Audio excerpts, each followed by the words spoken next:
সুপ্রিয় বন্ধুরা, আজকে আমরা আছি টাঙ্গাইলে ধনবাড়ির নবাব বাহাদুর নবাব সৈয়দ আলী চৌধুরী নির্মিত এই মসজিদে। আজকে আমরা মসজিদের ভেতরে ঘুরে ঘুরে দেখব ঐতিহ্যবাহী সেই জিনিসগুলো।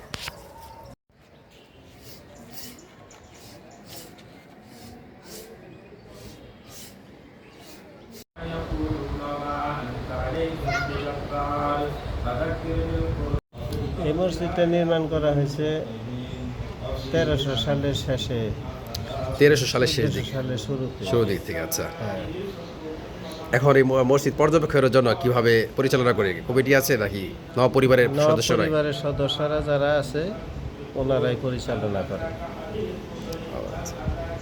নবাব বাহাদুর সৈয়দ নওয়াব আলী চৌধুরী, উনি অবিভক্ত বাংলার কৃষিমন্ত্রী ছিল।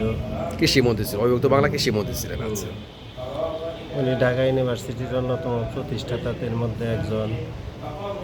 উনি কি নবাব সলিমুল্লাহ কি বংশধর কি না? না, সলিমুল্লাহর বংশধর না। সলিমুল্লাহ আর নওয়াব আলী চৌধুরী এরা হইল বন্ধু মানুষ। বন্ধু মানুষ আছে। এরা দুইজনে মিলে ঢাকা ইউনিভার্সিটি স্যার সলিমুল্লাহ জায়গাতে আর যত নগদ অর্থ লাগে এই নবাবে দেয়। ধনবাড়ি নবাব বাহাদুর সৈয়দ নওয়াব আলী চৌধুরী।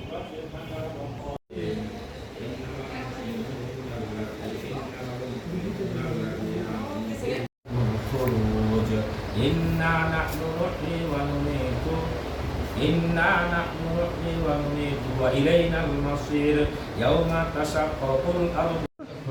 নবাবের বংশধররা ওনার এখন কোথায়? ওনারা ঢাকায় থাকে। ঢাকায় থাকে, আর যারা মারা গেছে তাদের কবর এখানে আছে। কবর রয়েছে।